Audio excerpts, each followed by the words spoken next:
Border radius in website design. Border radius are the rounded corners that can be found on your website design elements. Here's an example of a button without any border radius. Next is an example of a button with a small border radius. And finally, an example of a button with a large border radius.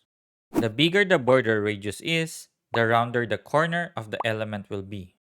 Border radius can have a big impact on your website design. Here, let me show you how to use them properly. Do not use any border radius if you're going for a serious and formal look and feel in your website design.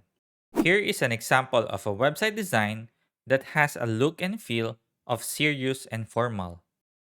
Use a small border radius if you're going for a friendly look and feel in your website design. Here is an example of a website design that has the look and feel of being friendly. And finally, use large border radius if you're going for a playful, fun, and exciting look and feel in your website design.